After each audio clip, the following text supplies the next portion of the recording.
coaching candidates who are now, particularly the guys who interviewed for the Buffalo Bills, they are shut out. Yeah, they are. Looks like Joe Brady is going to be is basically going to go ahead and be elevated to the head coach for the Buffalo Bills. I think a lot of that is pretty much the comfort of Josh Allen. I really do. Okay. Because he's had Brian Daboll. I forget who the other offensive coordinator was. It was fired halfway through the year last year. And then Brady comes in. So I think that a lot of this is just the comfort level of having an offense that Josh Allen can really be productive at. He really was this year, very productive. And I think that's more or less it. Now, who becomes the offensive coordinator? I don't know. They might promote I don't know, receiver coach or whoever. Quarterback coach, maybe. Quarterback coach, whoever that was. But Joe is pretty much the guy that was running the show on the offensive side. Right. And Sean McDermott said, this is yours. And there was a lot of comfort level with Josh Allen in that offense this year, pretty much more so because he had a consistent voice. You know, how many years has he been in the league now? 5, 6 years. Mm-hmm. And he's had 3 offensive coordinators. So for another OC to come in would probably be something to the effect of, oh, my gosh, I got to do another offense. So Brady will keep his offense. He'll be the head coach. All right, so that doesn't change. That doesn't change. He'll probably call the plays. He'll elevate somebody as the offensive coordinator that will go ahead and get Josh Allen and the offense ready to go. But I can almost rest you assured, like Liam, Cohen, and some of the other guys that have come, these young offensive assistants. Canales in Carolina, yeah. O'Connell when he went to Minnesota. Good point. They will go and call the plays. And so what the offensive coordinator will do, he will basically, pardon the pun, coordinate the offense, put the plays in. He'll make sure everybody knows exactly what's going to happen when the head coach calls the plays. Now, that's very difficult for a young coach. I know a lot of coaches have tried that over the years, and a lot of them have pretty much not so much failed. They just find it very taxing to keep control of your entire team and then call the plays, whether you're a defensive coordinator kind of guy or what have you. So Mike Vrabel, he had his DC. Mm-hmm. He had his offensive coordinator. Jonathan Gannon had his Nick Rawls as his defensive coordinator and his offensive coordinator. So many guys try to come and do both. It's extremely difficult. So I got to imagine that the Buffalo Bills will have their guy in Joe Brady. Now I believe it's Cleveland's available. The Raiders are available. And who is the other one that I'm missing out? Cleveland Raiders. Who's the third one? That's beside the Cardinals. That's it. That's it. We're done. Yeah. That's it right there. 3 left. Looks as though Mike LaFleur in for his second interview. They'd say he went to dinner last night with Michael Bidwell. Hope they didn't go to Zips. Oh, my goodness. My good. Wow. What I always say, Jimmy, good luck and good bowling on that one. Boy. Yeah, best of luck with that. So I think that this is just a matter of maybe the verbiage, having his attorneys look over the verbiage, make sure everything's put together. Yeah. If they've got a handshake on this before they make the announcement, I don't know, maybe today or tomorrow, then he starts to put his assistants together. All right, but there's a certain guy who is the offensive coordinator for the Seattle Seahawks, and his name keeps popping up. Kubiak. Yeah, Clint Kubiak. Now, by the way, his brother is staying with the 49ers. His brother's not going to go anywhere. Okay, all right. So would you wait until after the Super Bowl the following week to at least have a conversation with Kubiak? They may have already had a conversation with Clint Kubiak. Okay. I'm not sure. We can take a look and see if they have talked to him, or he may have no interest. He might just say, That's hey, look, fair. I'm busy with the Super Bowl guys, or busy during the playoffs, busy with the Super Bowl. If there's anything available after that, i.e. the Raiders or the Browns, if this Cardinal thing drops today or tomorrow, let's say Thursday, then he might have that opportunity. I would probably think if the Raiders, who should be in absolutely no hurry whatsoever, that they might sit tight for a couple weeks and then take a look at a Clint Kubiak. We're going to catch up with Mike Mayock, the draft guru extraordinaire and former GM of the Raiders for 3 years. We're going to catch up with him at 2:15 to see what kind of insight he has or what he's heard as far as a Clint Kubiak, because he's going to be a very much sought after individual. But if I'm Clint Kubiak and the Cleveland Browns ask me to come in for an interview, I am not doing any essay. I'm not doing a cognitive test. I couldn't believe you said that yesterday, and it's true. It's true. I'm not going to do any kind of psychological test or sports psychology test, to the fact that how do you know that wall is behind you if you don't see it? Or if they're actually the bear's in the woods, where in the woods is the bear? I mean, it's just ridiculous stuff that only Haslam, the owner of the Browns, would throw out there. Yeah. And I guess the what I was reading is that the general manager is a Harvard grad, and this is somewhat the Harvard hiring presentation you do. Where does a bear poop in the woods? Yeah, Boy. it's that the most ridiculous thing. I'm with you. When you said that yesterday on the show, I almost fell out of my chair. And I really did. And oh, by the way, I want a 500-word essay Yeah. on why is the sky blue. Now that'd be a little facetious, but they're wanting essays, they want cognitive tests. No, thank you. I mean, it's just ridiculous. Yeah. I can only imagine all the pundits in Cleveland going, "Are you kidding me?" So that's another situation. If anybody wants to go through that minutia, as I like to call it, We should call one of our guys in I Cleveland. will. I'll give Much Bishop a call. Okay, and say, that'll be funny. I'd say, look, Much, I would love to come back, but I'm not doing no essay or cognitive test Jeez. or trying to connect dots Man. or go on a Ouija board or whatever the hell that is and try to become the head coach of the Cleveland Browns. The Phoenix Suns are home tonight. They host the hapless New Jersey Nets. Still up in the air, questionable for Jalen Green. We know that there is no Devin Booker, and now I've just been told that he is officially out again tonight. So the Suns will operate shorthanded. Do they need everybody on deck to beat the Nets, Manuch? Yes, I would say they would need from the standpoint they got to play their guys. I mean, if Jalen Green doesn't come back, and we got a back-to-back with Cleveland and Detroit. What was that, Thursday, Friday? Right. And then you got another game coming up on Sunday. So I would say, yeah, all hands on deck.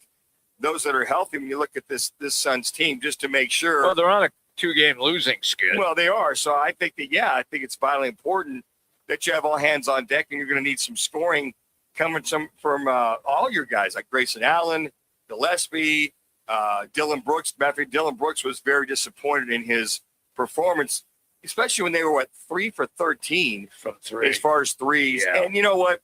You're going to have those games coming off the long road trip. But I think tonight you're going to have to look at guys coming off the bench. Goodwin, whether Allen starts or not, whether Gillespie starts or not. So I will be curious, as you like to say, Jimmy, I do. Yep, that's to me. see who the starting rotation will be. But yeah, I think you got to play this game, and you got to push it. You got to rebound, and you cannot take this game lightly whatsoever. Not like a couple weeks ago when it was 127 to 116. Yeah, it was a horse race. It was. But it was like anybody want to play defense. So I think that they'll be very aware that they're going to have to really D up against this team. They don't want a team coming in here, even though they're down a couple of guys, and beating them up. So you got Brooklyn tonight. You got Detroit and Cleveland back-to-back Thursday and Friday. Then Sunday, the Clippers are in town. Right. Then you got Portland. So you got, when you started this, it was 13 out of 15 of your games are home. Mm-hmm. So now you got 12 out of the 14 of your remaining games are home games, which home cooking, your own bed, your workout facility, Right. the comforts of home. I would think everybody can get healthy. And then in reference to Jalen Green, I would hope the next couple, 2-3 days he's available. Okay. Last night, Manuch and I, we were both watching U of A and BYU. Tremendous college basketball game. It was in Provo, 19,000 on hand. I've done games from there. That joint jumps, and it was loud. And then all of a sudden, what appeared to be that they were going to cruise to a win, the Wildcats, they started to gag, and BYU came back and trailed at one time, Manuch, by 1. Yeah, it was interesting. Up by 19. Yes. And you thought not so much cruise control, but you had thought no way that this BYU team could come back. I don't know when the last time a team has outscored the Wildcats by 10 points in the second half. Mm-hmm. They got outscored 52-42 in that second half. And I'll tell you, a lot of it was hitting the threes. The three balls were raining threes from BYU. They hit close to 40%. Right. And then Cats only, 33%, only 4 threes on the night. Now, they did get the points in the paint. Yes, they did. Turnovers were probably even. But, yeah, this BYU Cougars team kind of, clawed and scratched their way back to get back in this game. And even though Cope didn't have a great game, he had a couple of huge shots toward the end of the game. And then what can you say about Burries? I mean, this kid just 29 last night. 29. And you look at it last night, 45 points between he and Bradley alone. So on top of that, Pete, as I mentioned, hit a couple of key ones. But the bench, only 9 points from the bench. Your buddy, Awaka.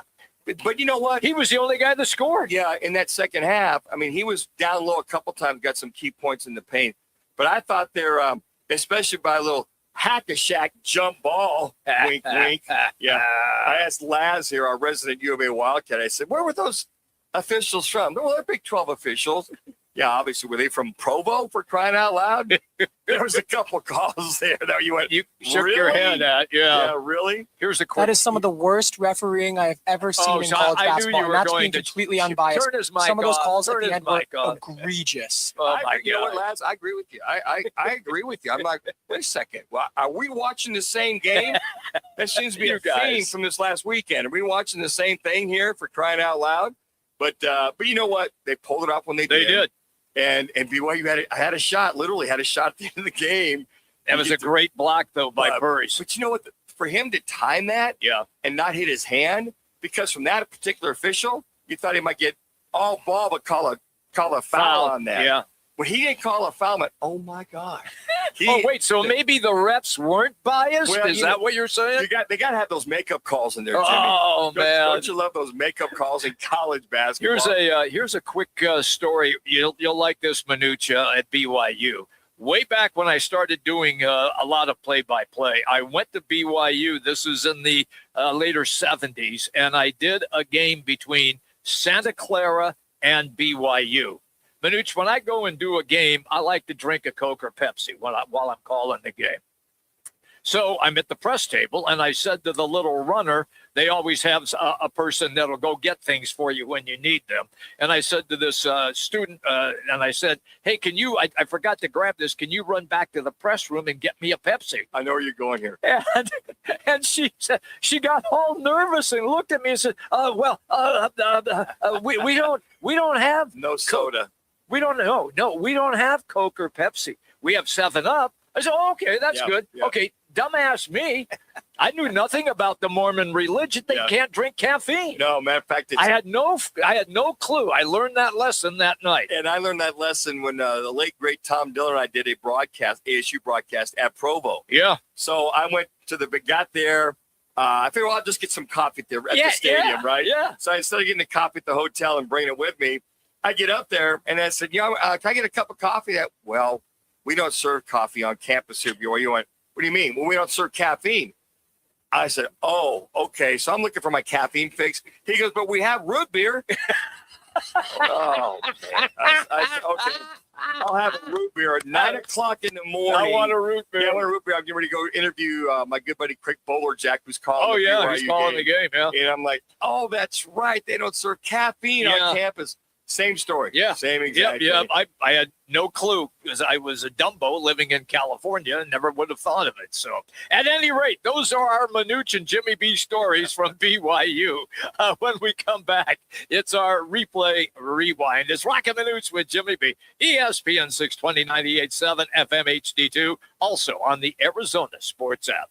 Need to feed a crowd? Let Venencia's bring the flavor to your next event. We know you have a lot of options when feeding a large group. Ordering directly from Venencia's means you get the best service and the absolute best pricing. There's no per-person fee. Just tell us how many people you need to feed, and we'll come up with a perfect plan to ensure everyone's well-fed and happy. Grad party, office celebration, family reunion. Invite Venencia's to the table. Text catering to 411-24/7. That's catering to 411-247 or Venencias.com.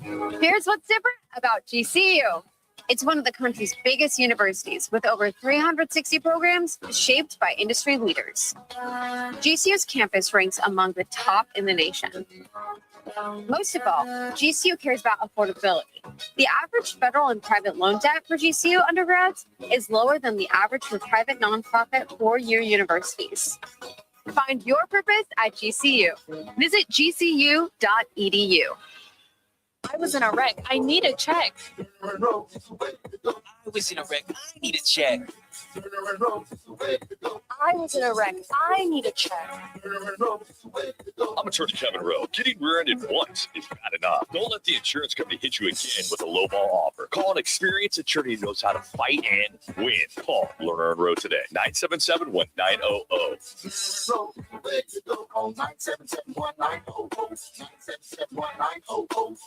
The biggest game of the year is coming, and at Backyard Desert Ridge, it always sells out. Lock in the best seat in the house now. Reserve your table today and pick the perfect spot, right in front of the massive LED wall or surrounded by more than 50 high-def TVs. Great food, ice-cold drinks, and wall-to-wall action so you don't miss a single play. Every year fills up fast, and once it's gone, it's gone. Don't wait. Swing by Backyard Desert Ridge and secure your big game seat today. Hey, whether it's our Arizona Ford dealers or the Phoenix Open, it's time to drive one. Time for the 9th annual Ford Drive One for Arizona Charities, closest to the pin contest on the iconic 16th hole. Yep, Paul Calvisi here. Every year, this is a win-win for fans and even better, charities here in the AZ. And it's real simple. As the pro who knocks it closest to the pin during the first few rounds will win 10 grand in cash for the charity of their choice, including Gabriel's Angels, Military Assistance Mission, Harvest Compassion, First Tee of Phoenix, Soul Survivor Inc., Eden Village, Veterans Community Project, Salvation Army of Phoenix, and UMOM New Day Center. And don't forget, it's Ford Free Days. They are back. Yep, that Monday and Tuesday at Phoenix Open Week. Come on out, get in free. Everyone gets in free on February 2nd and 3rd. Ford Free Days, courtesy of our Arizona Ford dealers.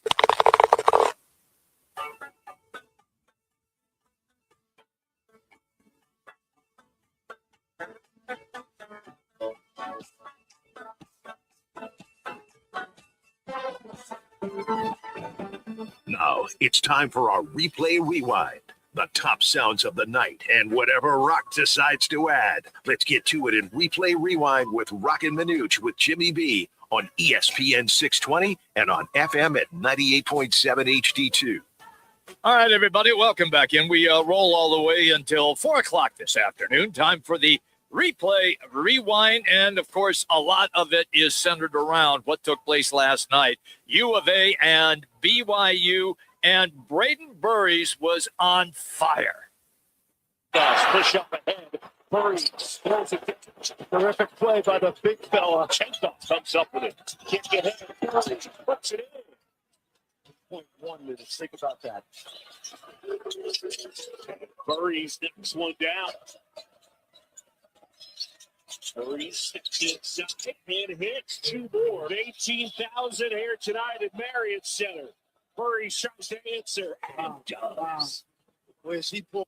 Yeah, he had 28 in the game, 29 in the game last night.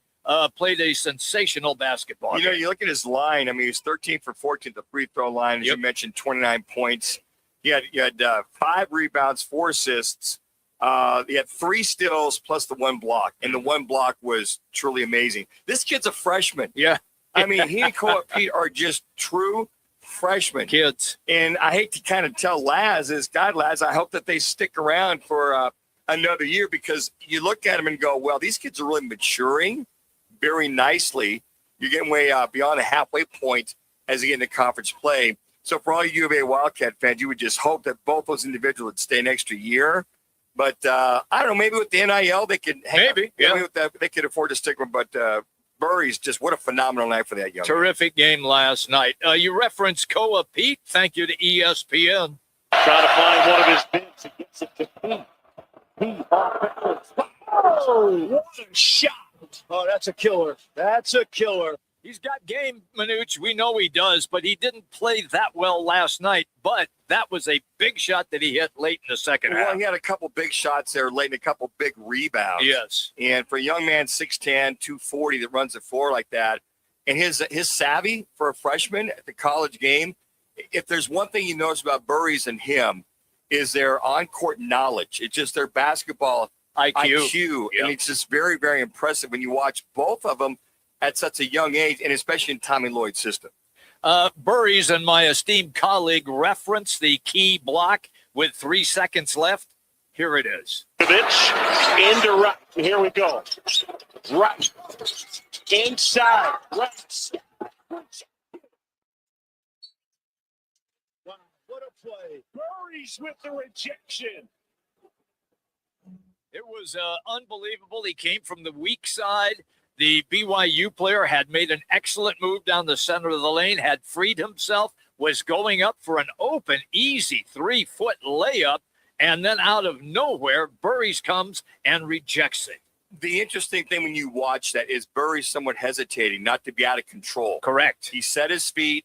He kind of timed the jump on the shot, went up there and got all ball. And I thought for sure, the way the game was being officiated, that they were going to call a foul on that. I just was like, oh, they didn't call a foul. It was clean block. And it was clean. Yeah, it was. But how many clean blocks have we seen, Jimmy B?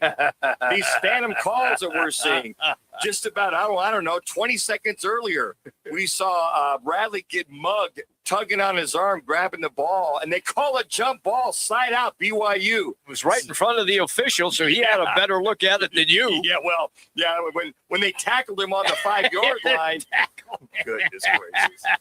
You and Laz, man, you guys should just tie each other up in a closet. My eyes do not deceive me. Oh, my gosh. Afterwards, Scott Van Pelt on ESPN had Burries on his show, and here's what he said about that big play, the block shot. It felt great. You know, my teammates had my back this whole year, honestly, and that was the least I could do was just help my teammate, help my brother, and block the shot, get the rebound, and finish with 2 free throws. There you go. And here's Burries now on the freshman group that now play for the Wildcats. Yes, sir. Now, you know, we grew up playing against each other, you know, AAU, you know, McDonald's games. Sure. But during the season, it's not too much conversation. You know, it's everybody trying to get theirs. Everybody trying to win. And those guys are playing very competitive against each other. Oh, yeah. You know, Cole Pete and himself, and you think about all the guys that play even international. AAU's gone international because these kids from overseas, they come into the States and they go here and they go there. And they're from, I don't know, I think of Cole Pete from like 5th or 6th grade. He's been doing nothing but basketball, and he's been really on it. And I think when you see that, these guys are going, they kind of know each other, but they're so talented. But when they blend together as freshmen, it reminds you of some of those Duke and North Carolina teams we saw in years past. Oh, man, you're not kidding. Talent.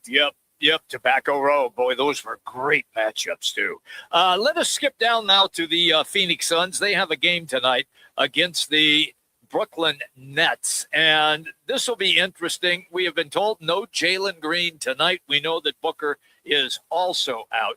At the shoot-around today, our crew had a chance to catch up with a couple of the players. I'd like to start where Royce O'Neal talking about what goes on behind the scenes with head coach Jordan Ott. I mean, I feel like just the way he breaks down the game. Each game goes into it with, a game plan that, offensive and defensive is going to help us out, putting guys in position, to succeed, playing off on each other, giving the guys the confidence, each night to just be their best. And I think, just the way he's able to connect with players, see how we feel, see what we see out there. And, he's a player's coach. You're gonna have to show up tonight because 2 of your top scorers are not on the court. Look, the Nets are not very good. Everybody knows it. So this should be a W. They should snap that 2-game losing streak. So I will say this, guys, everybody's gonna have to step up. I mean, this is gonna be no gimme, so to speak. You can't treat it like a scrimmage if you had all hands on deck. And they did have all hands on deck up until but with that game that they played in Brooklyn. So I think what he's saying there is that, look, we got to just come out and play hard, play physical, play defense. Don't allow the extra rebounding. And you think about that, the Miami game, the offensive rebounds by Miami to get those second chance points was truly some of the difference. And not only that, they missed a lot of shots. Yeah. So they got their land legs back up underneath them after that long road trip. Mark Williams, when he was first acquired from Charlotte in that NBA trade, everybody said, well, he's extremely talented. He's only 23. He could really turn into a terrific player, but he's hurt all the time. Well, so far, that has not been the case. Here is Mark Williams from the shoot-around earlier today talking about playing this season and how he's taking care of his body. Yeah, it feels good. It feels good to be out on the court. That's your goal at the end of the day. That's everybody's goal. So yeah, it feels good. It feels good to be out there for my team. And, I just want to continue to be out there, do whatever I can in my power, to be the best version of myself and try to get some wins. Here you are after 46 games. He's played 41 games, Jimmy. He's only missed the 5. He's played back-to-back 3 different times. Yes, he has. And with the Detroit and Cleveland coming up this weekend back-to-back, I'm sure that you hope play back-to-back. But you look at his numbers overall, 12 points per game, about 3.5 rebounds. 8.2 rebounds per game. The assists could be a little bit better, but he's playing pretty solid basketball, and he's playing. Yeah, that's the key. What an anomaly that Mark Williams is playing this year. It is the Suns and Nets tonight. You can listen to the game on our sister station, 98.7. Hey, that is today's Replay Rewind presented by Lerner and Rowe. In a wreck, need a check. Just make one call. 602-977-1900. Always at lernerandrowe.com, and you get a free consultation. Again, one call, that's all. Lerner and Rowe, 602-977-1900. When we come back, spring training right around the corner. What in the wide, wide world of sport is going on with Zach Gallen? Well, we're going to ask somebody. He's a senior writer for Forbes. Barry Bloom is going to be our guest, and he will be with us in roughly about 3 minutes. Right now, time for an ESPN 620 Sports Center update.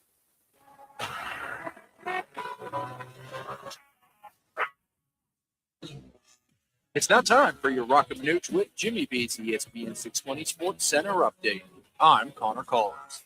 The Arizona Cardinals continue their head coaching search with Rams offensive coordinator Mike LaFleur back in the building today for a second interview as the front office works towards making a final decision. Meanwhile, in the NBA, the Phoenix Suns are back on the floor tonight hosting the Brooklyn Nets, but they'll be shorthanded. Devin Booker and Jalen Green are both listed as out, while Colin Gillespie has been listed as questionable as Phoenix looks to manage injuries but still stay competitive in the Western Conference. Make your plans now and tune in Monday through Wednesday during the WM Open as the guys broadcast live from DraftKings at TPC Scottsdale. Big-time guests will stop by, including golf stars and one of the greatest Arizona Cardinals of all time. Someone we can't name just yet, but trust us, he's on the Mount Rushmore of Arizona sports, and you'll want to be there for him. We'll be at DraftKings all week long. MLB senior writer Barry Bloom joins the guys next.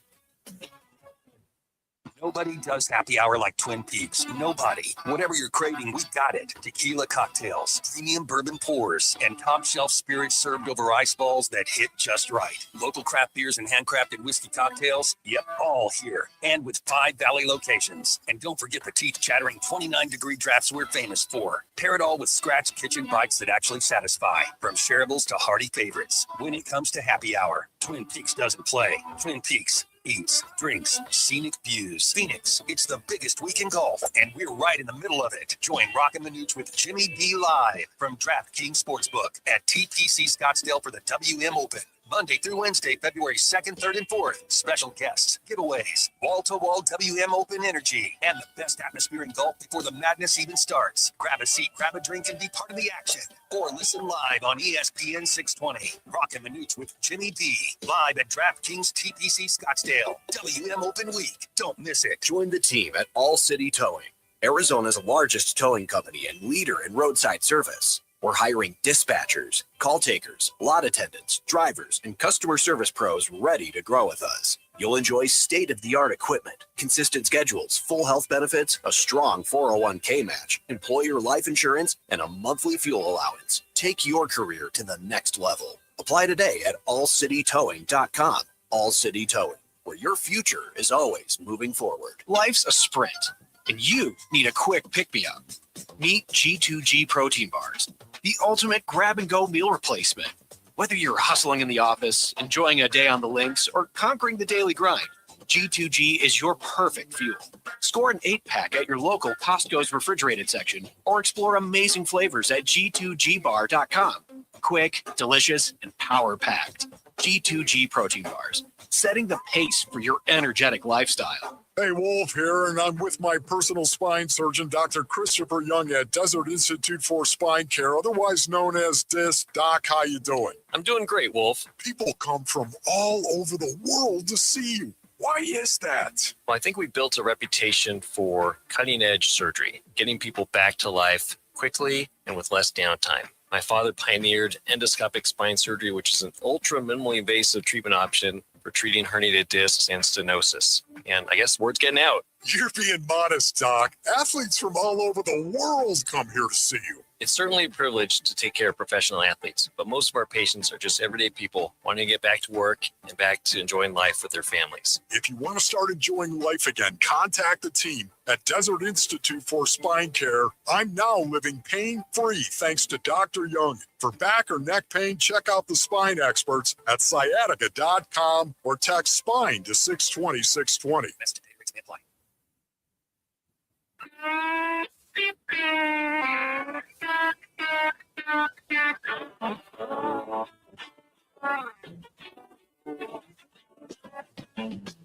Now back to Roc and Manuch with Jimmy B. Now on ESPN 620. Oh, man, nothing like a little Joe Walsh to get you going. A little James Gang and Joe Walsh. That's it, man. That'll work for me. Barry Bloom, he's a big James Gang and Joe Walsh fan. He's the senior writer for Forbes. You can find him on X at Boomski. That's Boomski. Boomskie. Always fun when you check in with Barry. Welcome, pal, as always. So I'll just start with this question and get it over with right away, okay? Where the hell is Zach Gallen, and what team is he going to play for? I just think it's one of the usual Scott Burrows clients with a qualifying offer, and basically teams don't want to give up the draft picks that it's going to take to sign a guy like Zach. So I think wherever it's going to be, and it could be back with the Diamondbacks.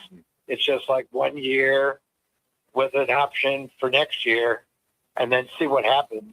Actually, I'm kind of surprised that Zach just didn't take the qualifying offer, which is about $22 million, and just go out as an unencumbered free agent next year. But of course, that's complicated by the fact that there could be a lockout next year and no free agent season during the offseason. So I'm sure that played into it too. Barry, do you feel he overestimated, or his agent in Scott Boras overestimated its value after last year? Look, Scott always overestimates his players' value. I didn't know that was That's coming. great. That's great. Yeah, I mean, that's what he does, and that's why he's successful at what he does. I mean, look, he's had a great winter this year, starting with Dylan Cease in Toronto, and then Alonso to the Orioles, and Bellinger to, the Yankees. You're talking about hundreds of millions of dollars worth of contracts that he's already gotten signed, and he has other players still out there. And he'll take it down to the edge until he figures it out and gets the best deal. But I would put a qualifier on this, that pitchers need to be in camp when pitchers and catchers report, which is on the 10th. So, I mean, the history of pitchers who come in late, especially, not older pitchers, but especially mid-range veteran pitchers like Zach, their history is not good if they come in late. And I'll give you Jordan Montgomery as an example a couple of years ago, that when he didn't sign with the Diamondbacks until after the start of the season, he was worthless the whole season. And then when he picked up his player option, he came back and blew out his elbow and went to Tommy John surgery. So, you look at it, there's a bunch of them who you come in late, your whole first half of the season is pretty much wrecked. So I would hope for Zach's sake that he gets signed in the next 2 weeks and gets to camp. So I think what I hear you saying, Barry, is that your gut's telling you he re-signs with the Diamondbacks, does the 1 year, and then hopefully, which it sounds like there's going to be a lockout, but hopefully you think that he's going to probably be back with the Diamondbacks. It depends on how much money the Diamondbacks still have to spend. You're talking about tinkering around the edges now. And if Zach's willing to come back for pretty much the neighborhood of the qualifying offer for 22 to 25 million for 1 year, plus maybe 30 million for a player option, maybe that's still within the Diamondbacks, a financial category at this point, as well as, there's some rumors about Paul Goldschmidt coming back and finishing up his career here. But I mean, he signed, I think it was for $12 million with the Yankees last year. Yes. And he basically proved that he's a platoon player now. He hit very well against left-handed pitching, but not so much against right-hand pitching, and wound up in a platoon last year, with Ben Rice at first base, who's the left-handed component of that. And, this year, if he lowers his sights and comes in at maybe $6-7 million, the Diamondbacks can sign him and pair him with, their other guy, at first base with a lefty-righty, component too. Locklear was his name. Now the other guy, who's Pavin Smith? Yeah, Pavin Smith. Okay. I'm sorry, I'm blanking on him. That's okay. That's how forgettable he is. I could see Pavin Smith, if he's healthy, being the left-handed component of a righty-lefty with Goldschmidt. So it depends on how much money the Diamondbacks still have. I mean, they could add another starter. They could add, another hitter, but they don't have really a viable first baseman right now. But they don't have a viable bullpen either. Sure. And they don't have the money to spend on that. So I'm not sure where they are right now and where they expect to be if they're coming back doing the same thing as they did last year. Barry, why is it I'm not totally convinced that the door is completely shut on Ketel Marte being moved? Why do I feel that way? Is there anything to that, or is that door shut for now? I think it's shut for now. Whether it's shut forever depends on, how well the Diamondbacks do during the first half of the season, and whether you come down to the trade deadline again and, they want to move some people, or, the last 2 years, in behalf of, Hazen, who obviously his analytics don't give him enough of a crystal ball to see what's going ahead in the future. But he's had 2 seasons in a row where the Diamondbacks came down 2 years ago and missed the playoffs by a game. And last year they missed by 3 games. And they gutted the team at the trade deadline thinking they were out of it. And Torey Lovello, replaced a bunch of young players in there. And Marte was in the middle of it. And they almost made the playoffs. And really, just a sideline here, I've been trying to explain this to Torey for about a year, that your whole way of approaching making the playoffs in this wild card system has to change, because games that you could play against a team in April, say you have your season series against Atlanta, which they did last year in April and May. And basically, you don't go into those series thinking that they're really, it's only April and May, we're not playing for the playoffs, but you are, because you may come up against that team like they did 2 years ago, and they lost out to Atlanta because they lost the season series to them. And they lost out to the Mets because they lost the season series to them, and the 3 teams ended with identical records.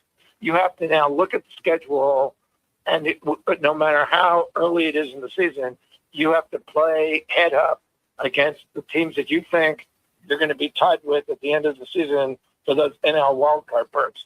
I mean, face it, the Diamondbacks are not going to win the division. The Dodgers are probably going to win the division. But, they still can make a playoff berth.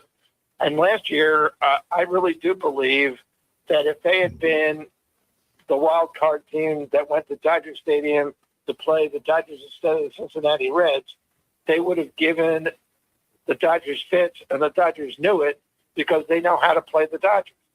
That's all you need to do.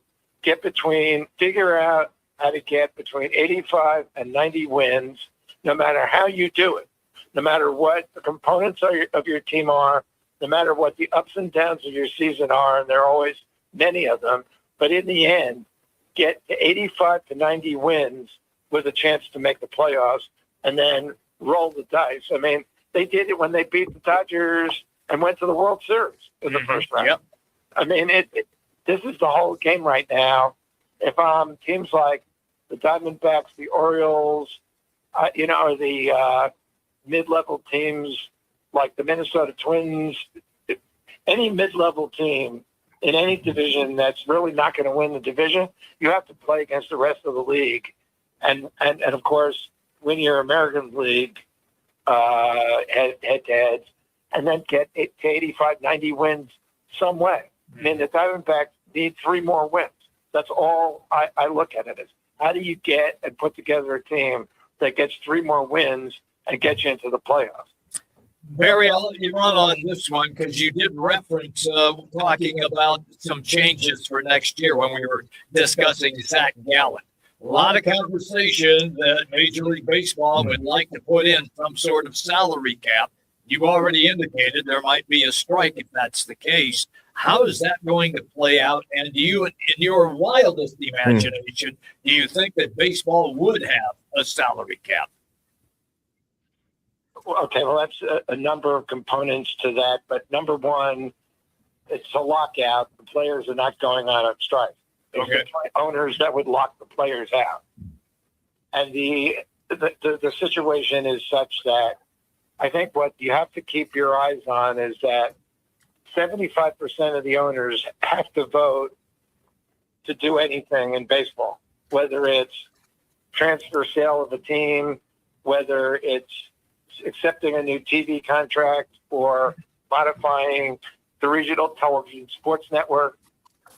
So you look at the universe of teams that would be hurt if they don't play any games in 2027.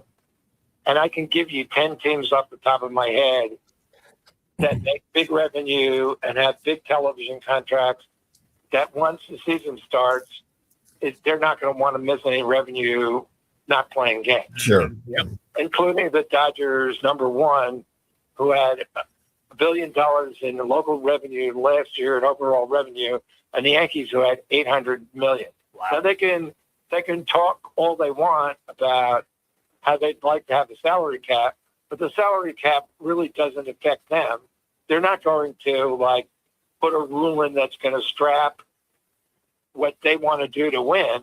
And believe me, there's not one person who owns a big market team that gives one damn or one iota of care about what the Kansas City Royals or the Diamondbacks are going to do. Sure. Yep. Exactly. It's like, I mean, you basically paid, like the Dodgers, you paid $2.15 billion to buy the Dodgers, who are now worth about $8 billion. And you're not going to care about the Tampa Bay Rays, who were just sold for $1.75 billion, and whether it's fair for them to be able to compete. They don't care. So, I mean, it's like they will mouth it a lot, but when push comes to shove and you have to take that vote, I'm saying that my opinion is there are at least 10 big market teams and high revenue teams that are going to vote to block a lockout into the regular season, and then they will not be able to get anything done. There will be no salary cap and there will be no floor because the union and the players are ardently against it. And the only way I will put any sort of asterisk on it is that, and I've talked to Tony Clark about this, I've talked to Scott Burrows about this, and Scott's a smart guy. He's got really good ideas. And he says there's a way of going about it which the owners really haven't approached. And, then he went into detail with me, and it's like, look, it's far above my pay grade to understand what he's talking about. Yeah, that and the way you would, I right? I understand it, but to relay it is a whole other thing. Right. But to synthesize what I'm saying is the owners have to do two things. One, among themselves, they have to reconcile their regional television contract conundrum, which has nothing to do with collective bargaining. They have to do that among themselves. And again, among the same teams I'm talking about, you are not going to get big market teams to share equally their 30-30 with their revenue on regional networks. If they do, that's something that they have to vote on and take care of before you even go to collective bargaining. Wow. And then once you go to collective bargaining, you have to prove to the union that by giving the same amount of money, but redistributing it among the rest of the players rather than a few of the players is better for their constituency than the way it is now. And there are ways of going about doing that and proving it. It doesn't necessarily mean that a salary cap is the end all to it. Mm-hmm. You could come up with things that give you the same effect by restricting and distributing revenue. I mean, I don't think people understand that. 48% of the revenue in Major League Baseball is revenue shared right now. And the more revenue you make, the more you share. And the less revenue you make, the more you get. And you have remedies in the collective bargaining agreement which are not enforced, which tell you that teams like the A's and the Rays that get $75 million in revenue sharing have to distribute that money internally on their own teams to improve their teams, not put it in their pocket to offset the bottom line. So the union is going to argue all these things, and then they're also going to say, all right, if you have so many problems, open up widely all the books. And the owners are not going to do that. And so this is where you get to this every time. Yep. Now, I doubt that Major League Baseball is going to come up with such a plan. These guys are lawyers. They're labor lawyers. The league has been run since Manfred took over largely by lawyers. They don't have a creative financial bone in their body to do this. My hope is that when Manfred retires in January of 2029, that their new commissioner is kind of an Adam Silver type with a business background and a sports background who understands the entire scope of the marketplace to be able to make these decisions rather than the narrow view. And also add in one more thing. All the owners and Manfred really care about is the escalating value of every franchise. And when you see franchises like the Yankees and the Dodgers pulling up the rest of the league, that's what they want. And if you see the fact that the Padres are worth $10 billion, and if they're sold to somebody for $3 billion, there's an option for them to move out of San Diego. They will take the $3 billion and they will say, I'm sorry, San Diego. I don't care how much money or time or enthusiasm you put into the Padres. That's really what it's all about. Yeah, Barry, thanks, pal. We're running tight on time. That's a great explanation. We are going to have you back on this show, no question about it. Thank you, Boomski, for being on with us today, Barry. Thanks, man. You're welcome. I hope I explained it well for you guys. You did. No, it was awesome. Yeah, thank you. Barry Bloom, everybody, senior writer for Forbes. All right, a quick timeout. We'll be right back. Game on Peoria. When it's time to eat big, drink cold, and watch every play, make it Big's American Bar and Grill in the P83 district. Big's is serving up huge portions of your favorites. Burgers, wings, nachos, plus a full bar and TVs everywhere you look. And don't miss happy hour Monday through Thursday, 3 to 6:30 p.m. with $2 off well drinks and $2 off domestic drafts, plus daily specials all week long. Bring your friends, grab a seat on the patio, and settle in for the game. Big's American Bar and Grill, where Peoria comes to play, eat, and watch. I was in a wreck. I need a check. I was in a wreck. I need a check. I was in a wreck. I need a check. I'm Kevin Rowe from Learn and Row, and we've been serving Arizonans for 20 years. Make the best choice after an accident. Call 977-1900. That's 977-1900. Learn and Row. It's the way to go. Call 977-1900.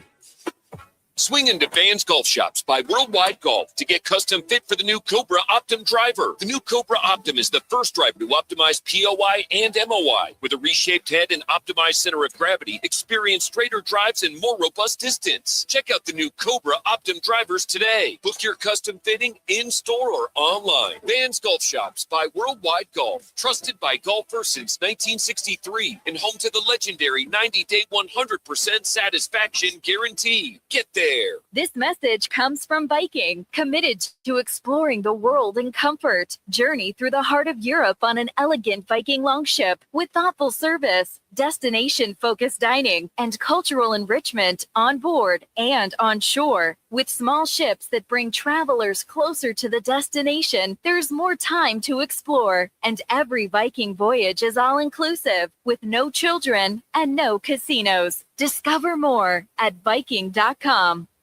I know that hiring can be challenging. You need someone to match your role perfectly. Well, now you can meet them fast on ZipRecruiter.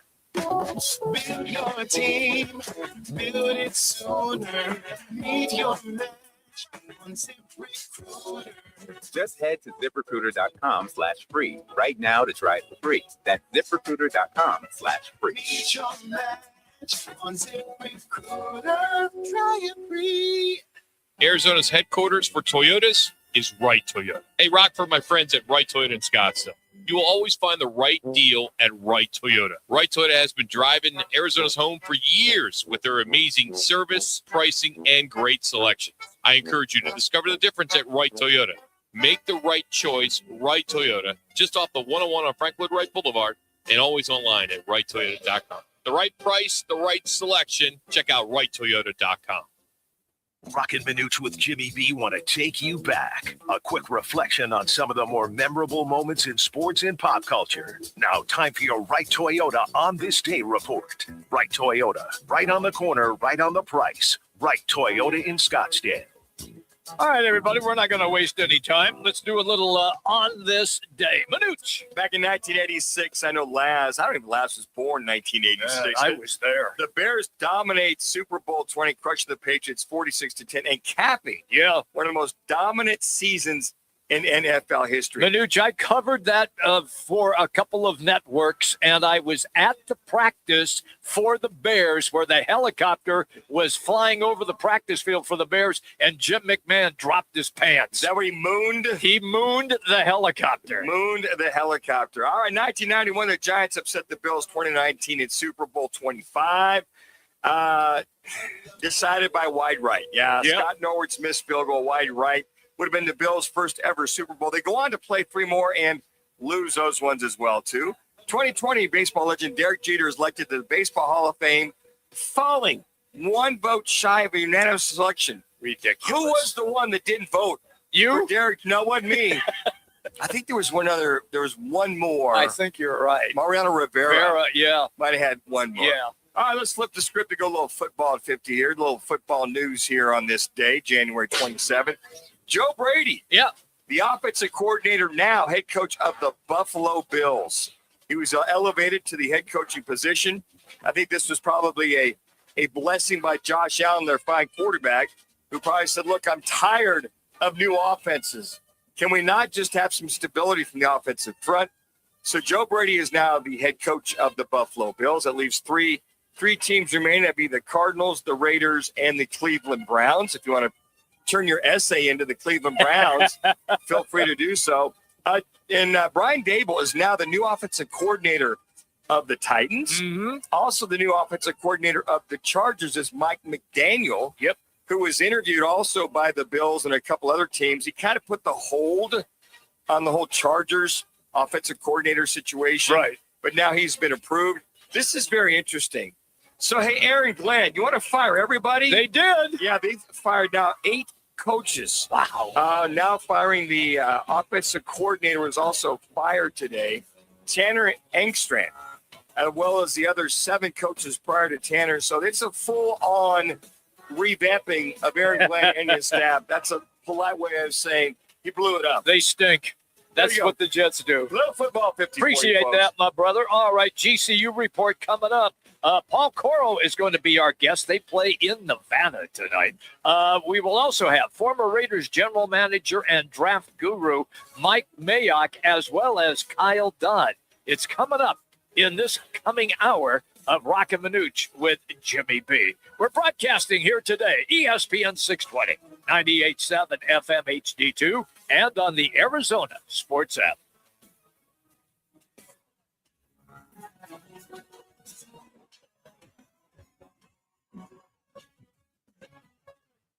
When your check engine light comes on, do you see a repair bill or do you see peace of mind?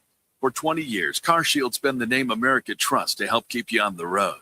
While other companies stop covering you when your car gets older, CarShield offers protection plans up to 200,000 miles. With over $1 billion in claims paid, we don't just promise protection, we deliver it. Don't let a breakdown break your budget. Get the flexible month-to-month coverage you deserve. Go to carshield.com.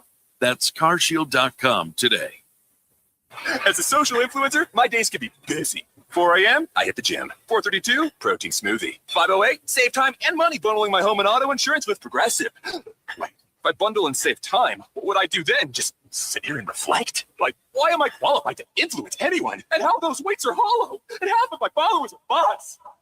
You could save time and money bundling your home and auto when you switch to Progressive. It's one less thing to worry about during your already busy day. Progressive Casualty Insurance Company affiliates and other insurers. Not available in all states or situations. You're listening to Leaf Filter Radio, and the guru of gutter protection himself, Chris Coonahan, is here to take your most pressing leaf-related questions. Hey, everybody, Chris here. I understand we have Ron on the line. Ron, where are you calling from? Ron, are you calling from a ladder? Well, I was. I wanted to ask Chris what I need to do to get my gutters ready to have leaf filter installed. Oh, Ron, you don't have to do anything. A Leaf Filter Trusted Pro will come out and clean out your gutters, realign and seal your gutters, and install a Leaf Filter, America's #1 gutter protection system. So I didn't need to get on this ladder? Ron, Leaf Filter Trusted Pros are in your neighborhood and ready to help. Just visit leaffilter.com/deal to schedule your free gutter inspection and get up to 30% off. Thank goodness. What was that site? To get this special radio offer, go to leaffilter.com/deal for your free gutter inspection today and get up to 30% off. That's leaffilter.com/deal for up to 30% off. leaffilter.com/deal. See representative for warranty details. When it comes to sushi, reputation matters. And Sushi Brokers Arcadia has built theirs on being the best sushi in Arizona. From traditional rolls to bold fusion creations, like our crowd favorite, Seafood Dynamite, and the must-try sushi pizza. We've got something for everyone. Our famous happy hour is every day from 3 to 6:30 with fresh favorites like the California roll, spicy tuna roll, and the surf and turf roll, topped with seared steak. Sushi Brokers Arcadia, 44th Street in Indian School. Another Arizona storm season's rolling through. Before the next big downpour hits, call State 48 Roofing for your free roof inspection. Whether it's cracked tiles, flat roofs, or old shingles, don't wait for leaks to show up. State 48 Roofing is Arizona's #1 referred roofer, trusted for over a decade in both residential and commercial roofing. Protect your home, protect your business with State 48 Roofing. Visit state48roofing.com or call 480-268-4509 today. KTAR AM Phoenix, Arizona's home for the worldwide leader in sports, is ESPN 620. And now, an on-air sports marketing presentation.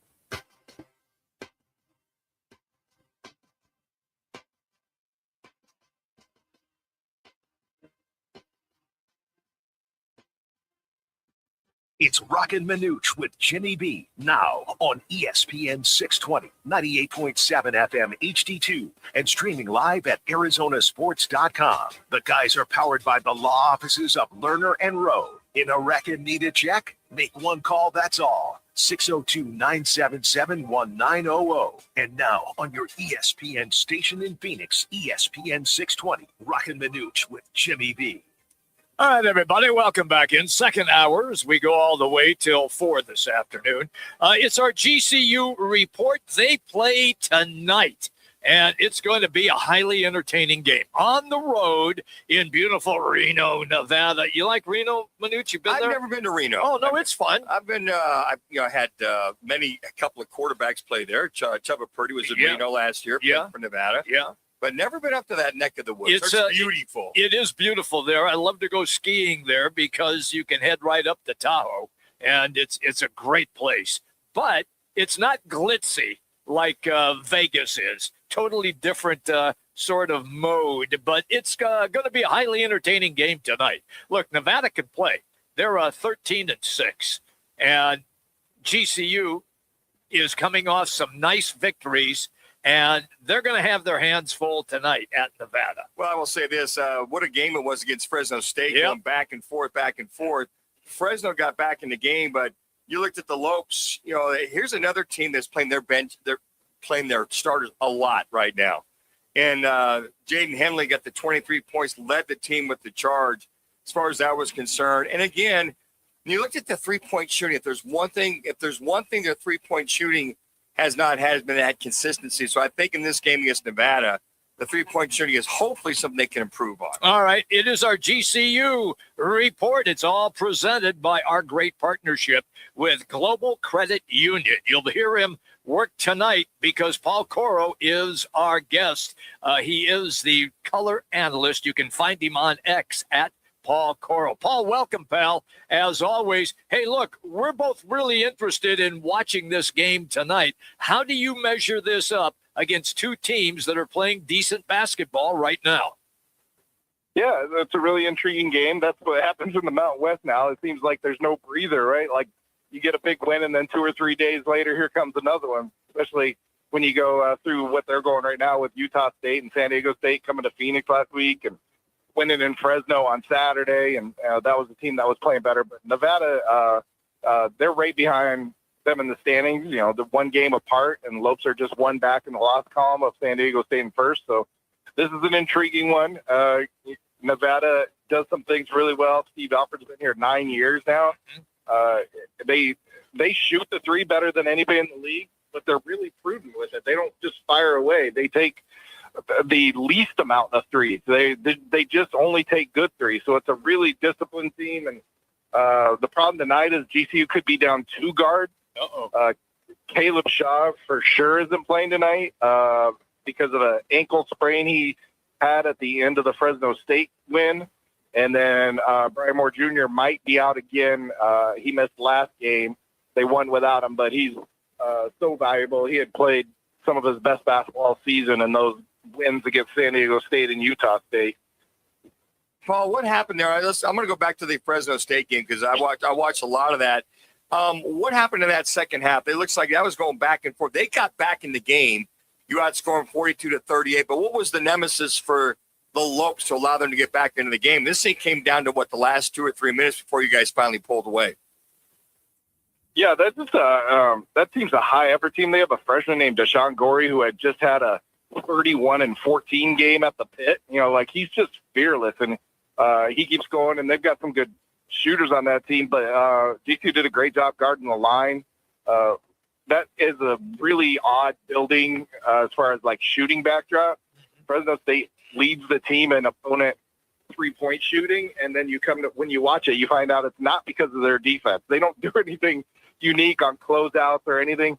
It's just it's very deep behind the baskets at that arena, and so I think a lot of teams just initially struggle to shoot in there, and then GCU hit a couple big threes late, but Jaden Henley just took over when it got tight. He scored 12 points in a row, and it was just rim attacks. He ended up on Sports Center because he posterized some 7-foot French dude. It was like Vince Carter in the Olympics, Oh, man. Yeah, remember that when he jumped over him. Well, Paul, it seemed as though just was 3-point shooting was like a bad cold. It could go away. 10 for 49. Woo! Both teams combined. 10 for 4, 19% by you guys, 22% from there. But it looks like the free throw shooting. If there's one area there, both you guys struggled basically 75% per. Are those some of the things that Bryce Drew tries to realize make these guys realize making the free throws and not turning the ball over could make these games a little less anticipatory as far as trying to win? Yeah, I mean, of all categories, free throw shooting has been their best. And sometimes they've leaned on that to close out games because they have so many good free throw shooters, and a guy like Jaden Henley, who's a big 6'7" guard and can drive the lane. He drives a lot of fouls, and he's a great free throw shooter too. And Mekhi Williams, and so that's been a way for them with their rim attack to get teams into the bonus and help close out games by converting free throws when the shots aren't going, because they have not been one of the better 3-point shooting teams in the league. And sometimes when they're more mindful of getting paint touches, the offense runs better, whether it be getting in the lane and finishing or drawing fouls or just kicking out for a little cleaner look or a mid-range. Paul Corral's our guest on the Right Toyota guest line. He's going to be with GCU at Nevada. All right, I promise you this is the last time I will ask you this question. Heck, I've asked it a couple of times early in the year. How much fun is this team and you guys having now moving into the Mountain West? Oh, you could ask that every week because it's such a great experience. That every week you have high caliber teams, national TV games all the time. Tonight's an FS1 game at 8:30. Former son Casey Jacobson's on the call. He's sitting here at shoot around right now watching them get ready. So yeah, it's just the intrigue of every game, and you can see it with their net ranking. Like, you still have an ability to rise in conference play that they've never had in the past. So in the past 10 days, they have shot up almost 30 spots. Since the start of December, they've shot up almost 90 spots. Wow. Because they're beating good teams and they're getting rewarded for it, especially, a game like this on the road. This would be another big bump. Well, on top of that, you look at the games that they're coming off of. I mean, you look at this game that they lost down in the pit. You talked about how well some of the players, Pat, they lost 80-7-3 in the pit. I mean, you look at New Mexico, and then there's the rest of them. I mean, you look at some of the other teams, but how do you think they'll fare coming out of the pit in tonight's game at home? Yeah, I mean, there's no shame in losing at New Mexico. Lobos have won 23 straight home games. I mean, GCU looked like they took a bad loss there, but it was tied in the second half, and then Bryce Drew gets tossed and they're toast. That's how quickly stuff can get turned there. And Nevada gave them a good game. They were leading in the second half of that one. And so, yeah, I think everybody turns off that one. And, holding a home court is so huge in this conference. And now GCU is 3-1 in conference road games. If they were to go 4-1, that's such a differential in the conference standings with the home court advantage they already have. And they've probably played one of the tougher conference schedules so far as seeing the top teams. Like, they still have their 2 Air Force games left, and nothing's a gimme, but Air Force is mightily struggling, and they let go their coach in the middle of the season. So they're stepping up and showing that they can beat. And if anything, they're trying to get a regular season championship or one of those top 4 spots that get a bye in the tournament. But if anything, you've already shown that you could beat anybody in the tournament when you beat Utah State and San Diego State. This team only 9 points off the bench. Looks like he's going about 3 to 4 deep. Is that just kind of getting everybody ready for conference play, trying to win these next 5, 6, 7 games in a row if you can? But is he going to not go any deeper than 3 or 4 the rest of the year? Yeah, he's going to have to go deeper than usual. With these injuries, Right. He tightened it up a little bit the other night because Brian Moore wasn't playing, and then Caleb Shaw wasn't able to finish the game. So you had 3 of their guys were playing like mid to high 30s minutes in that game. And so they've had a couple days to recruit. Fortunately, that was Saturday, so they've had 2 days off. But here you are at elevation again, which is like half the conference. And so that's definitely can be a factor too with that. But yeah, there's going to be some guys that maybe we haven't seen a lot of, like Evan Bordor, the freshman point guard. He might have to play some more tonight. Some other guys might have to play bigger roles, or like Dusty Stromer hasn't had a breakout game since he had the 4 threes in the first half at home.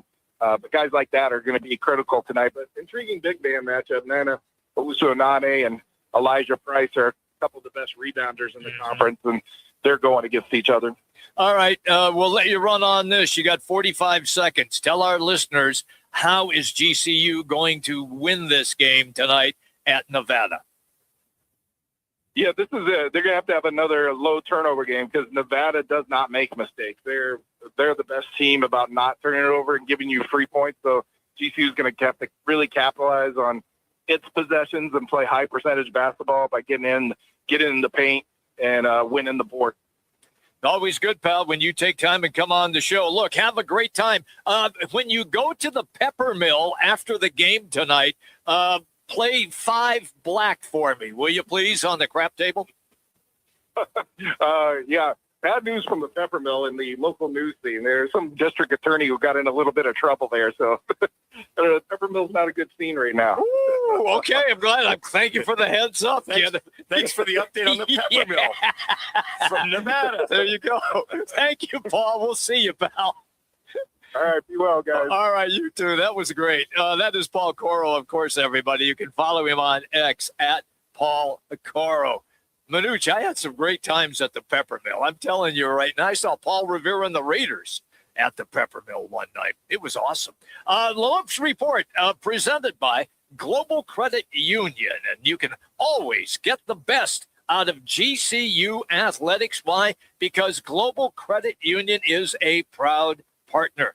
The playmakers, the coaches, the people that are building one of the fastest rising programs in the country. And by the way, if you missed the game live, we've got you covered. Every Lopes Report interview is always posted on the Arizona Sports app. Every one of them. Don't forget, Lopes in action tonight. You can watch it on FS1 at 8:30 this evening. All right, we're coming right back, everybody. He is considered to be one of the top draft gurus of all time. He was also a general manager for the LA Raiders and then the Vegas Raiders.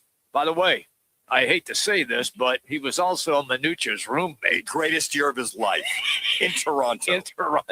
In the Canadian Football League. We're going to talk to Mike Mayock. He's coming up next. Roc and Manuch with Jimmy B. ESPN 620, 98.7 FM, HD2, also on the Arizona Sports app. Twin Peaks is the best in the game. Here, the ultimate lunch lineup boasts wall-to-wall sports and scenic views. When you're hungry and in a hurry, the Scratch Kitchen delivers lunch in the clutch. I mean, where else can you order a 29-degree draft beer and a quickie combo on your lunch break? Only at Twin Peaks, the #1 sports bar. Twin Peaks Scratch Kitchen scores every time. Dig into hand-smashed burgers, chef-inspired flatbreads, and more at your local lodge. Phoenix, it's the biggest week in golf, and we're right in the middle of it. Join Roc and Manuch with Jimmy B live from DraftKings Sportsbook at TPC Scottsdale for the WM Open. Monday through Wednesday, February 2nd, 3rd, and 4th. Special guests, giveaways, wall-to-wall WM Open energy, and the best atmosphere in golf before the madness even starts. Grab a seat, grab a drink, and be part of the action. Or listen live on ESPN 620. Roc and Manuch with Jimmy B. Live at DraftKings TPC Scottsdale. WM Open Week. Don't miss it. Join the team at All City Towing, Arizona's largest towing company and leader in roadside service. We're hiring dispatchers, call takers, lot attendants, drivers, and customer service pros ready to grow with us. You'll enjoy state-of-the-art equipment, consistent schedules, full health benefits, a strong 401k match, employer life insurance, and a monthly fuel allowance. Take your career to the next level. Apply today at allcitytowing.com. All City Towing, where your future is always moving forward. Game on Peoria. When it's time to eat big, drink cold, and watch every play, make it Big's American Bar and Grill in the P83 district. Big's is serving up huge portions of your favorites. Burgers, wings, nachos, plus a full bar and TVs everywhere you look. And don't miss happy hour Monday through Thursday, 3 to 6:30 p.m. with $2 off well drinks and $2 off domestic drafts, plus daily specials all week long. Bring your friends, grab a seat on the patio, and settle in for the game. Big's American Bar and Grill, where Peoria comes to play, eat, and watch. Why choose a Sleep Number smart bed? Can I make my site softer? Can I make my site firmer? Can we sleep cooler? Sleep Number does that. Cools up to 8 times faster and lets you choose your ideal comfort on either side. Your Sleep Number setting. JD Power ranks Sleep Number #1 in customer satisfaction with mattresses purchased in-store and online. And now, the more you buy, the more you save on beds, bases, and more. Plus, get free home delivery on most beds with base. Limited time. For JD Power 2025 award information, visit jdpower.com/awards. Check it out at the Sleep Number store today. Finding excuses to not do your taxes? Unsure where to start?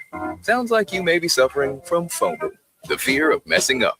The cure? Filing your federal and state taxes for free using TurboTax on Credit Karma.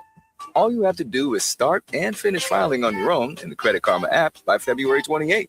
Just keep in mind, this offer is available only if you didn't file with TurboTax last year. It's time to break free from your fear of messing up.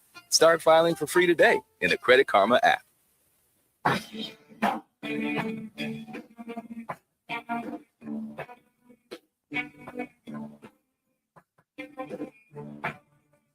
Now back to Roc and Manuch with Jimmy B. Now on ESPN 620. What he's doing. Darnold looking at him again. Some pressure though. Hit as he throws, man open. Guess who? Smith and Jigba. Touchdown, Seattle. Oh, that was a fun game to watch. My hometown, Seattle Seahawks, walk away with a victory, and they head now to the Super Bowl in Santa Clara. That means that we are going to talk NFL football. The highlight presented by Fox TV, by the way. He is the former Raiders general manager, a mock draft guru, and he also co-hosts a podcast with his daughter, Lee. It's called Believe. To have on Mike Mayock here on the show. Welcome, pal. Look, I thought the Rams-Seattle game, everybody talks about how defense wins championships. Look, I thought I was watching an Arena League game because neither defense could stop the other team until the very end. Yeah, I thought we got a treat on Sunday, and I love the dichotomy of both games. You know, you got the afternoon game with the snow in the second half and nothing but defense, and then the Seattle game with nothing but offense. And it wasn't like they were bad defenses. I love that Seattle defense. I watched a bunch of their tape, and they're really good. But that just goes to show you how good that quarterback, Matthew Stafford, is in the prime of his career. I don't think his arm is disintegrated. I think the studies we've done over the years shows that some of those really good veteran quarterbacks, their arms start to go down at about age 39. And he was 37 this year. And I thought we saw the best combination of both worlds, his mental acuity and his physical acuity at high levels. And I love watching them play. It was really a great game. Mayo, it's interesting when you were evaluating Sam Darnold, him coming out. I said, this kid's, I felt kind of a can't miss kid. And then all of a sudden, 5 teams later, last year, 14-3 Minnesota, this year, 14-3 to end this season. What do you feel? What script flipped for this young man? Was it just him getting to a system that fit him? Because his talent never changed as far as I was concerned. But what did you see in this young man these last 2 years to win 28 games with 2 different teams? Yeah, you know what, Danny? His talent is really good. I was at his pro day back in the day. I did all the tape at USC. Sure. You used a word a minute ago, which I think is a key word, not just for him, but for Baker Mayfield, for Daniel Jones, for all those other guys that it didn't work the first time that were high first-round picks. And the key word you used is fit. And, we all just assume that these top 5 quarterbacks are going to come in and change the fortunes. But, number one, they inevitably get drafted by the worst teams in the NFL because they're picking, number 1, 2, 3, 4. So they go to a really bad football team. And I always say, the infrastructure of the team that drafts them, what does it look like?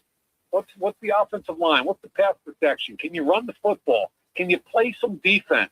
And really, very importantly, who's your play caller? How do you help protect this kid protect himself? So sometimes it looks like it takes 2 or 3 or 4 teams before it clicks in the right place, and that's a shame. I think we got to do a better job with these young, high draft picks at the quarterback position, giving them time and an ability and an infrastructure so that they can succeed. So, and then what happened with Drake May in his second year? I want to get your thoughts on him. All of a sudden, Vrabel comes in. They have a phenomenal free agent off season, or I should say after the season. what were some of the things there to help protect him or allow him? Was it Josh McDaniels and him getting on the same page completely? Where do you see the Drake May involvement this second year? Yeah, I think it was a continuation. I thought he had a strong year. And again, you mentioned the offensive coordinator, who I think is one of the best in the NFL. And I think his development continued in year two. They don't even really have a, quote, number one wideout. They've got a lot of guys that are pretty good. Booty's done pretty well the second half of the year, especially. They've got tight ends that can play. But what I really like is the way they protect him, the run game, really good defense. They're playing with multiple tight ends and often a sixth offensive lineman. And why are they doing that, Dan? You know why. They're trying to protect the young quarterback. Sure, when they take a shot, they're trying to take a shot, and they're doing it from heavy play action, max protect. And if he doesn't like it, he checks it down, touchdown or check down. And I think the thing on top of that is he's athletic enough to help himself with his legs. And Dan, it's no different with the kid in Jacksonville. He gets Liam Cohen. The kid in Chicago, Ben Johnson. You know, that kind of stuff makes a big difference, and we're seeing why. Well, let me just follow up on that then, because a guy who just won a national title with Indiana, Fernando Mendoza, is most likely going to be the number one pick, and it might be the team of your former employment with the Raiders. I know that you've watched him, so your assessment of that, will he have success immediately, or will it be bumpy for him as well? You know, you brought up the Raiders. You know, had they kept Rich Bisaccia after the playoff year, they'd be fighting for division titles instead of the number one overall pick. But regarding Mendoza, as far as quarterback this year, from what I've seen so far, it's him and not a whole lot else. And, you know, what really I think distinguishes him, and if you just look at him, you kind of go, yeah, you know, pretty good, tall, skinny guy, not a great athlete, throws it pretty good. But the more you watch, the more you like him. And Dan, I think the thing that sets him apart is his nervous system. When you demand his best in key situations, the first 3 games I watched to him were all on the road in tough environment against well-coached teams, and he basically won the game late. And it was no different in a national championship game. And then people say to me, well, what about Carson Beck for Miami? Isn't he just as talented? And I'm like, yeah, physically he probably is. He might even be more talented, but I've watched that kid since 23, and his nervous system is the opposite. And you saw that in the national championship game. So, you know, one of them's probably going to be the one overall pick. And I don't know where Carson Beck's going. He can go in the 3rd round. He can go in the 2nd round. He can go in the 5th round. But the nervous system for these quarterbacks is critical. Mia, we know you're going to be swamped. Next week, but give me your thoughts on this Super Bowl coming up, Super Bowl 60. Who do you like and why? I think it's hard not to like Seattle. They're explosive on offense. They've got as good a rookie wideout as I've seen. They're deep at wideout. I love their defense, even though, you know, the Rams put 27 on them. Yes.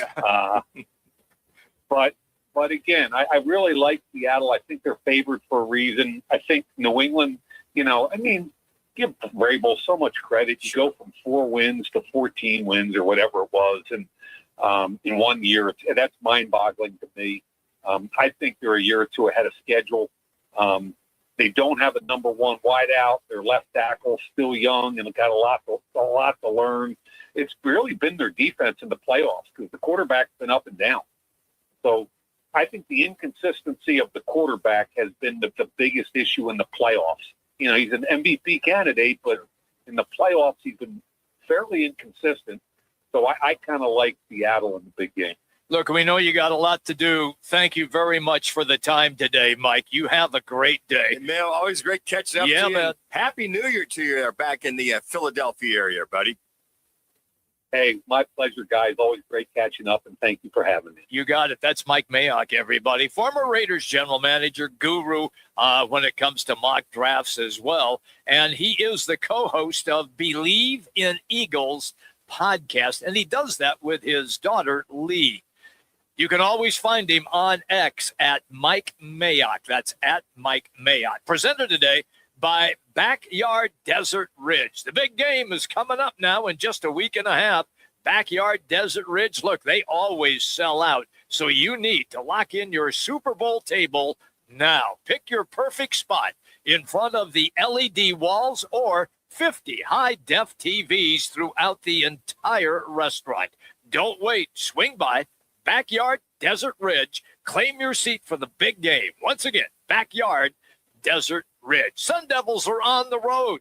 They are in Florida tonight. Listen, we're going to head there because ASU radio analyst Kyle Dodd is going to join us, and he is coming up next. Right now, an ESPN 620 Sports Center update.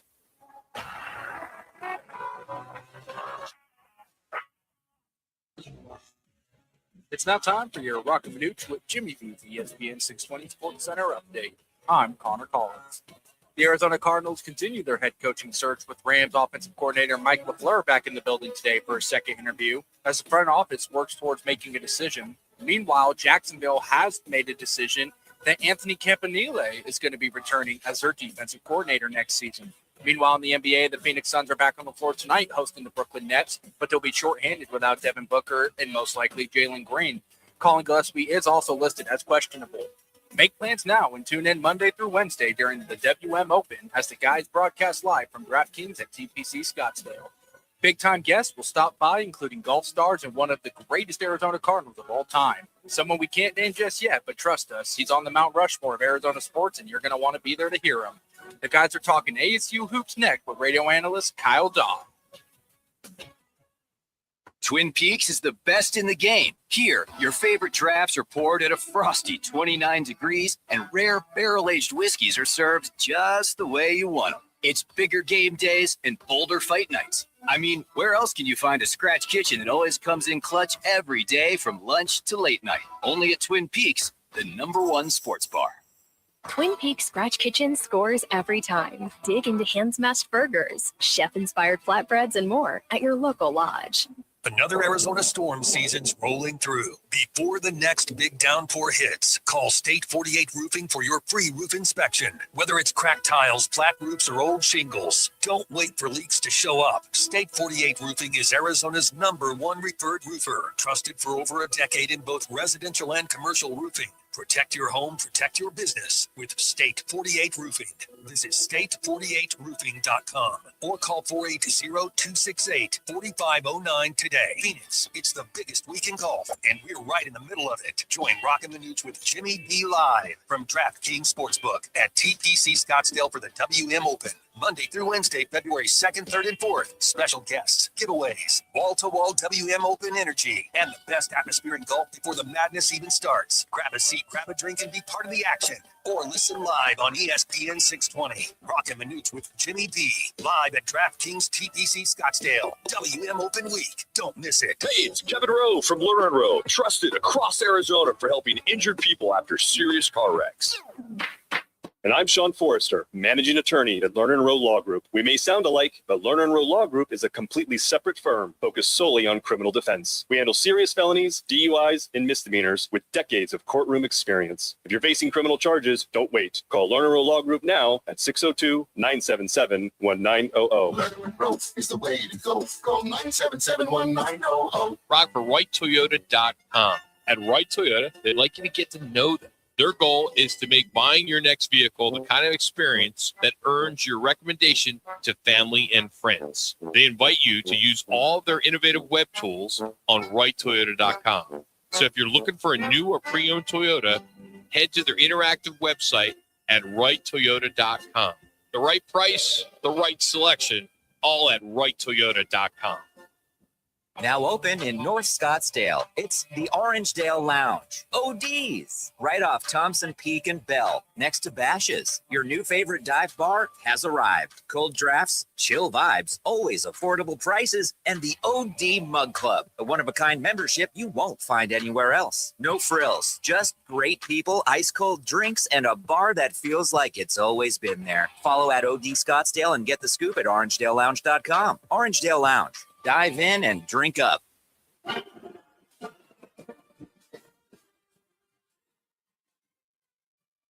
get back to Roc and Manuch with Jimmy B now on ESPN 620. All right, everybody, welcome back in. We roll till 4 o'clock this afternoon. ASU is on the road. It is the Valley of the Sun versus the Sunshine State. And that means that Kyle Dodd is our go-to guy, ASU radio analyst. You can follow him on X at Kyle_Dodd3. Welcome, pal, as always.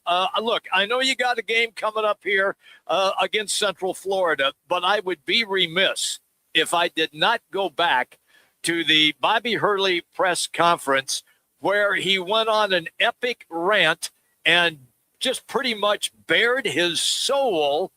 And it seemed to have some sort of at least impact, at least for one game, because you came up with a win against Cincinnati. Fill us in on how everything has gone since he had that press conference.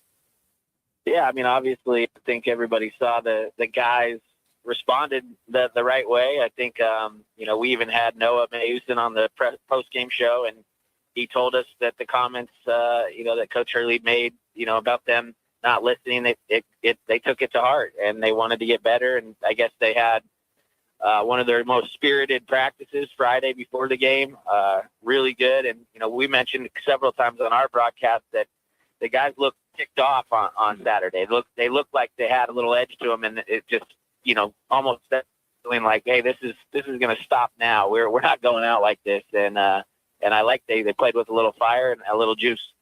I thought Kyle Dodd might have been the interim head coach for Arizona State after that presser. I will say this. I loved it. Shot across the bow to the fans, to the players. Basically point taken in that Bearcats game. Yeah, I think, Coach mentioned it today, in an interview he did. Just, it's just he takes these losses very personal. It's hard on him. He's, ultra competitor. Obviously, we've seen that throughout his coaching career and his playing career. And, he was just down. I've never seen him like that after a game. But, it worked. It got the attention of the guys. And I think the energy in the building was good the other night. Good home win. And that's what you got to do. I mean, that's the whole point is what he was saying is, we got to win home games, and we hadn't for a while. So it was good to get those guys back in the win column. Okay, so long flight. Now you're there in Orlando, the world of Mickey Mouse and Donald Duck. What am I going to see tonight against Central Florida out of this team? You got to read on this game, Kyle. Yeah, I mean, I think obviously Central Florida's much improved. They have decent wins this year. Playing good basketball at home. Just put it on Colorado a little bit, who beat us. Have a win against Kansas. I think it's going to be a real challenge. Obviously everywhere in this league on the road is a tough place to play, tough environment. We did get in Sunday, so the guys kind of got adjusted. Had a whole day yesterday to get used to the time and all that. And I think they're ready to go. I think it's a good vibe around the team, I think, after Saturday, and hopefully they can use that and go on a little run here. And Kyle, you always talk about how shooting is contagious one way or the other. I mean, you look at the field goal percentage, you guys are close to 48%. You guys were finally hitting the threes, 13 threes for about 47%. Is that one thing that Bobby has emphasized, that the shots are there to have these guys continue to shoot, and sooner or later they finally start to hit a few?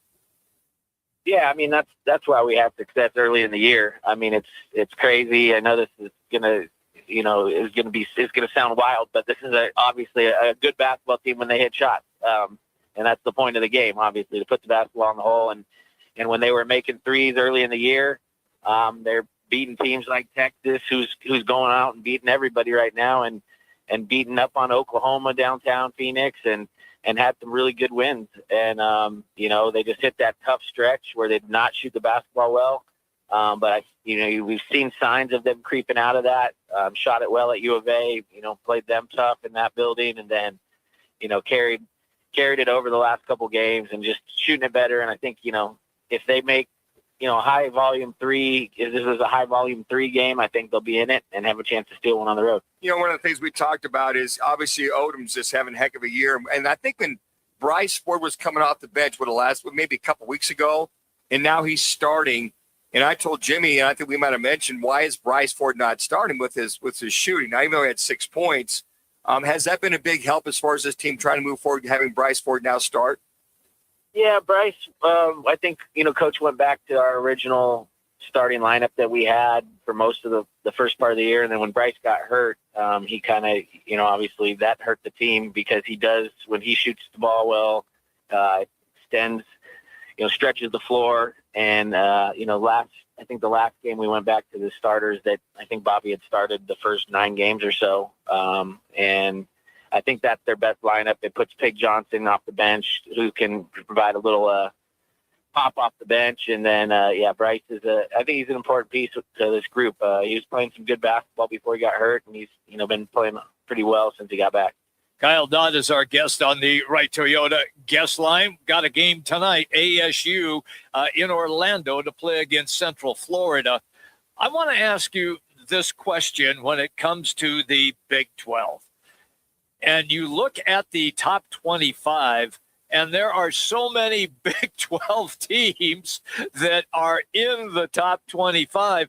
It is never easy. It seems that is always the case now in the Big 12. In your estimation, is it the best basketball league on the planet for college as we speak? I think so. I mean, Big Ten's pretty loaded this year as well, but I think the Big 12, it's just an absolute gauntlet right now.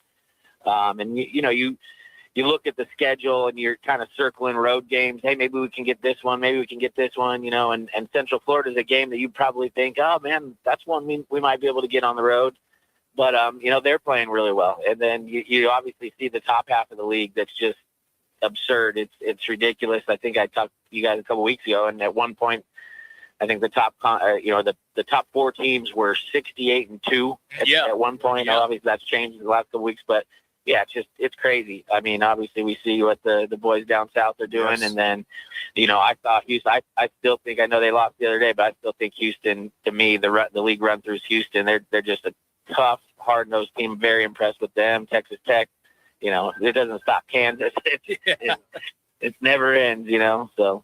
And on top of that, Kyle, when you look at the game last night, watching that Arizona BYU game, it was NCAA playoff basketball. That was so much fun. Yeah. And I think that's what we're seeing in the Big 12 basketball. You're seeing these teams, Texas Tech beating Houston the other night, going back and forth.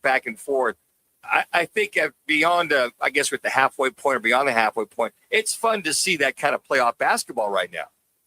Oh yeah, it's a great league. Like I said, it's great home courts, great crowds, great venues. Just even looking back at our U of A game, the last one, we had 16 lead changes in that game, and played really well on the road in a tough building, and that's what the league is. Every night you're seeing those type of games. BYU and Arizona obviously showed it last night. I watched Texas Tech Houston. That was a brawl on Saturday. That was awesome. So yeah, every night there's a great matchup that you can pick out in this league. Okay, before we let you run, we know you got to get ready. How do you see this game play out? Break it down for us. We're going to blow them out. We hope so. No. Got you on record. That's great. Good call. No, I think, honestly, again, it goes back to, I think, being able to stay in the game early. I think a fast start is very important. We've had some slow starts on the road. Stay in the game, keep the crowd out of it, make some shots and just give yourself a chance at the end. That's what you want to do on the road. And so, Kyle, what was learned in that victory against the Bearcats? I just think that's the real team that we've seen, for the majority of the year. I think they just needed to get out of that that losing funk that they were in. And sometimes when you're on that losing train, it feels like everything, that could go wrong does go wrong. And just getting a win, just raises your spirits a little bit. So I think hopefully this is a more confident group today and see if they can get it done. Always good, pal, when you take time with us. We always appreciate it, particularly when you're on the other side of the country. At least you're still in warm weather instead of headed to the Northeast where it's freezing. Yeah, we had some sunshine the last couple of days, and actually just pulling up to the arena right now. So we'll try to get a win here and get back to Arizona tomorrow. We'll talk to you next week as well. That's Kyle Dodd, everybody. Thank you, man. All right, see you guys. There you go, Kyle Dodd. You can follow him on X at Kyle_Dodd3. And they have the matchup tonight against UCF. And then Saturday, U of A is in town. Got Arizona. Rematch. So it's not going to get any easier. UCF tonight, and on Saturday, you got a few days off to kind of come back and hopefully get yourself ready for another, I would say, Donnybrook there at Arizona State. So I would hope that after the message was sent to the fans by Bobby Hurley about a week ago, that the Sun Devil fans would invade their own stadium, their own facility in this U of A game coming up on Saturday. Matter of fact, that's a 12 o'clock tip. It is this Saturday. Yeah, it is. Yep. Hey, this portion of the program presented by G2G Protein Bars. They are game changers. They're fresh, no preservatives, and they are stored in the fridge. Now, this is not your average stale protein bar. So check them out, the refrigerated section at Costco. You can also go online, g2gbar.com. Again, that's g2gbar.com. G2G Protein Bars. Once again, you can find them at Costco. All right, everybody, when we come back, random fact of the day, we'll do a little football at 50. Roc and Manuch with Jimmy B, ESPN 620, 98.7 FM, HD2, and on the Arizona Sports app. Life's a sprint, and you need a quick pick-me-up. Meet G2G Protein Bars, the ultimate grab-and-go meal replacement. Whether you're hustling in the office, enjoying a day on the links, or conquering the daily grind, G2G is your perfect fuel. Score an 8-pack at your local Costco's refrigerated section, or explore amazing flavors at g2gbar.com. Quick, delicious, and power-packed. G2G Protein Bars, setting the pace for your energetic lifestyle. Sun Devil men's basketball is heating up, and now you can build a ticket plan on your terms. With the Sun Devils mini plan, you choose any 6 home games you want, including the biggest Big 12 matchups of the year, Kansas and Arizona. Lock in the rivalries, circle the heavy hitters, or stack your schedule with weekends that work for you. 6 games, your choice, your vibes, your Sun Devils. Grab your mini plan today at sundeviltickets.com. That's sundeviltickets.com. When tragedy strikes, the impact is immediate and devastating. That's when the 100 Club of Arizona steps in, providing financial assistance, guidance, and emotional support to the families of public safety officers injured or killed in the line of duty. They also invest in mental health resources, injury prevention, and scholarships for the children of first responders. Every day, Arizona's public safety professionals put their lives on the line. The 100 Club of Arizona has their back. Learn more at 100club.org. Need to feed a crowd? Let Venencia's bring the flavor to your next event. We know you have a lot of options when feeding a large group. Ordering directly from Venencia's means you get the best service and the absolute best pricing. There's no per-person fee. Just tell us how many people you need to feed, and we'll come up with a perfect plan to ensure everyone's well-fed and happy. Grad party, office celebration, family reunion. Invite Venencia's to the table. Text catering to 411-24/7. That's catering to 411-247 or Venencias.com. Hey everybody, Dan Bickley here, and a new year's a great time for new windows, a great time to beautify your home and reduce your energy bills by calling my friends at Advanced Window Products, a local window and door manufacturing company celebrating their 40th anniversary. This is a family-owned business that treats customers like friendships. They're co-owned by former NFL linebacker Nate Orchard. They've got their own factory right here in the Valley, and they do tremendous work. And I know because they replace my windows, and they look outstanding. At Advanced Window Products, they'll build your windows, they'll install your windows, and then they'll guarantee them for life. And during their New Year's sale, sale, you'll get $1,250 off the purchase of 5 or more windows and $2,500 off the purchase of 10 or more windows. Give them a call. Tell them I sent you. 480-764-2110. That's 480-764-2110 or online at advancedwindows.com. You my little boo thing, so I'll give up what you do. Say, girl, I know you a little too tight. I'll be shooting that shot like 2K, girl. Let's get back to Roc and Manuch with Jimmy B now on ESPN 620. You a big rap guy, Manuch? You like stuff? It depends what it is. Uh-huh. Sugar Hill Gang. Well, back that's when it the all started. original. Yeah, I remember that circa 1979. Yeah. Rookie year in Buffalo. That's all you heard. Yep. 24/7 for the 5 months I was back there. I said a hip. Yeah, A hip, hip, it was. We don't need to hear that, Jimmy. Yeah, we'll play the actual thing. Hotel, motel, Holiday Inn. And I know you can sing solo, so nobody can hear you. If Thank your you very girl much. won't go with you, then you take her friend. All right, here we go. Little random fact of the day. Well, this is interesting. I did not know that this individual had played for so many teams. In 2019, pitcher Edwin Jackson became the first player in history to play for 14 Major League Baseball teams. Now, I know he made a stop with the Diamondbacks because I was like, well, wasn't he just with so-and-so? It was a stop. Wasn't he just with so-and-so? And yeah, I think his stops were many, but 14 stops. Amazing. In Major League Baseball. This is very interesting, folks. Okay. This is actually a fact. Until 1991, soccer was illegal in Mississippi.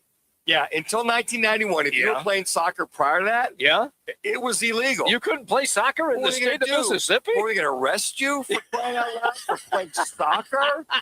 I never heard of I mean, you know what doesn't surprise me? Oh, it's the South. Yeah, I mean, until 1991, soccer was illegal in Mississippi. Just some things. Yeah, that's one of our random facts today. Right? That was nuts. That's crazy. All right, little football at 50. Here we go. All right, Connor, give me some of that NFL music. Love that. Well, Buffalo Bill fans, Bills Mafia, Sean McDermott is not coming back. The petition's got to about 65,000 Buffalonians. Yeah. Like, as Ed said, Buffalonians out in Lackawanna, Cheektowaga, Hamburg, West Seneca. Yeah, West Seneca. Joe Brady, been promoted, is now the head coach of the Buffalo Bills, being elevated from offensive coordinator, is now the head coach for your Buffalo Bills. I think a lot of this was the comfort level and maybe the request of Josh Allen. I really do. I really think. How does this all really sit with you? Because the people that I had spoken to say, well, all they're doing is just recycling McDermott. That's all they're doing. Yeah, and I don't. Well, McDermott's a defensive guy, so it's going to be more offensive oriented. He's going to do. He's going to do a lot of what they've already done on the defensive side. I'm sure he'll hire one of the top defensive coordinator. Going to have to. One of the memes out there was like, "Well, bring Sean McDermott back as your defensive coordinator." I saw that. Why not? Could you imagine that? Oh, that would be hilarious. Hey, Mr. Pagula. Hey, Mr. Bean. I know you've been promoted to president. I want to bring Sean McDermott back as my defensive coordinator. Oh, man. Now, I know you still got about $5 million to pay him, so he'll do it for free. And you're already paying him, right? You gotta pay, what do you have, 2 years left on his contract? I believe it's 2 years. You're already paying him. Why not earn it? Oh, man. It's just a matter of whether he'd come back. Speaking of former head coaches, Brian Dable is now the new offensive coordinator of the Tennessee Titans. So he's coming back. A lot of people felt he was the guy to come back to the Buffalo Bills. Yes. Yep. And I can only imagine, and I'm just speculating here, folks. I have no inside knowledge being a former Buffalo Bill, that Josh Allen probably, I'm sure that Mr. Bean and Mr. Pagula, the owner and the president, said, look, hey, Josh, this is where we're at right now. Do you have any thoughts, any ideas? And he probably said, look, I love them both, because he flourished early in his career under Brian Dable. He did. Did a great job under Brian Dable. So I think that with Joe Brady, it's comfort. It's the same system. I don't have to relearn the syllabus. I don't have to relearn Greek and translate it into Chinese. There you go. I know the playbook. So I think that was a lot of it in reference to having Joe Brady as the new head football coach. Now, let me see. You got a calculator, abacus, or slide rule? I do. I'm trying to keep track of how many coaches that have been let go by Jets head coach Aaron Glenn. The last time I counted was like 92. That's close. Yeah. Well, Aaron Glenn continued to overhaul his coaching staff, parting ways this morning with offensive coordinator Tanner Engstrand after only one season. That's being reported by ESPN. The new move comes 4 days after Glenn fired 7 assistant coaches. How many? Yes, 7. Not counting defensive coordinator Steve Wilkes, who is dismissed with 3 games remaining in the season. So the 7, so 9 coaches. Is there anybody left on his staff? No. The janitor is outside. Unbelievable when you think about that. So we talked a little bit about the ticket prices for Super Bowl 60, right? Yeah. Well, currently the ticket prices, and they're blaming a lot of this on the Chiefs' absence, is a major reason why. So listen to this. Okay. So with the Pats and Seahawks heading to Super Bowl 60 at Levi Stadium there in Santa Clara, the get-in resale prices are around $6,500. Yeah. More than 40% higher than last year. Now, what they're claiming, the Bay Area hosting only its 3rd Super Bowl ever adds the fuel. Okay. While NFL hospitality partner on location continues to control most inventory, right? So all the experience and all the packages are going to be up to about $7,500. Wow.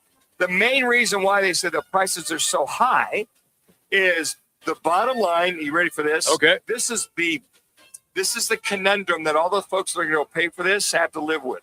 Fresh teams, a rare host, and no Chiefs. Oh. Prices are climbing fast. Wow. The Kansas City Chief fatigue factor is being imparted into the higher prices in Santa Clara. Look, I know it's real because when you talk to people, it's kind of like when the Buffalo Bills went to 4 consecutive Super Bowls. Yes. And everybody, not again. No, we don't want them again. And they went to 4 and lost all 4.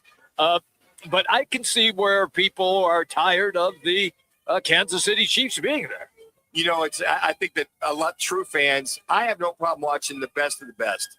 If it's the Chiefs or whoever it is, whether they go 3 years in a row, 4 years in a row, what the Bills did 4 years in a row, I don't think in our lifetime, I don't know if I could see that ever happening again. I agree with that statement. Because of the free agency, yes, the cap, yeah, all the things you have to deal with nowadays. And that wasn't a factor back then. Yeah, I mean, even look at the 49ers. I mean, look at the run they were on. Yep. You know, Brock gets hurt in the NFC Championship game against Philadelphia. Had a good chance. If he doesn't get hurt, they might have gone. They go the next year. Last year, they had all those injuries. This year, they made a run, but they have injuries.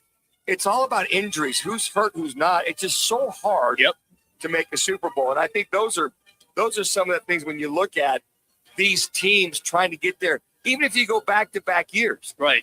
I don't think, Manuch, you as a former player, I don't think fans really understand, because they didn't play the game like you and of course professionals have, how difficult it is to really win in the National Football League. It is your heart and soul, everything you've got during the week, that day to win a football game. Yeah. And I think even now in today's day and age of the National Football League, the parity, how many games did we see that were down to, I don't know, the last 2 minutes of the game before somebody won? I mean, look, the Cardinal fans can tell you right now. Oh, sure. Well, they had 6-7 games of them losing by 3-4 points or less. That was the narrative after they won those first 2, and then they dropped like 4 or 5 in a row, and it was 4 points or less. Well, they only lost by 3 or 4 points. That was the narrative. No, you lost. You lost.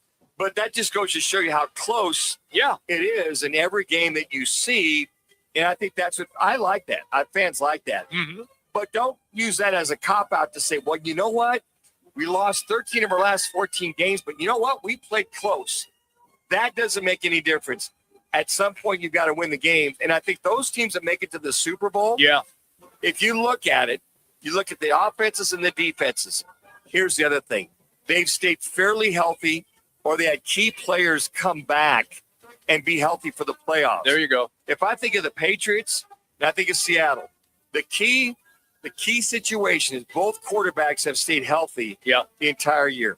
Their running backs, for most of the sake, have remained healthy. Mm-hmm. Their wide linemen, receivers. Yeah.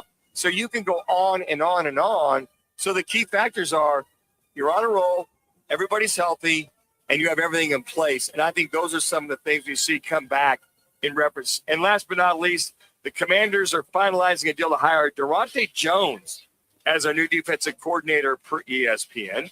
Jones was the defensive back coach for the Vikings. Looks like he's going to reunite with Dan Quinn. He was with Dan Quinn when he was with the Atlanta Falcons. Just a few short years ago. And last but not least, Mr. Styling and Profiling himself. That's me. Mike McDaniel. Going to be the offensive coordinator for the LA Chargers. The former head coach for the Miami Dolphins was getting an interview with the Buffalo Bills, taking a look at. But right now, those teams remaining for the coaches to be named, maybe it's Mike LaFleur tomorrow, Cardinals, Cleveland, and Raiders. And if you're good at English or literature and you can write a great essay, you'll be a candidate for the Cleveland Browns. Well, we have to bring that story back up here in just a couple of minutes so people really understand where you're going with that, because it is very comical. Football at 50 presented by Right Toyota. Make the right choice. It's Right Toyota. Trusted service, a huge selection, a dealership that puts customers first. You can always find them at righttoyota.com. Hour 3 on the way. We're going to dive into the NFL. Super Bowl 60. Manuch has his clipboard, as well as Bobby Mack is coming up to talk about the Cardinals coaching search. Roc and Manuch with Jimmy B. ESPN 620, 98.7 FM, HD2, and on the Arizona Sports app.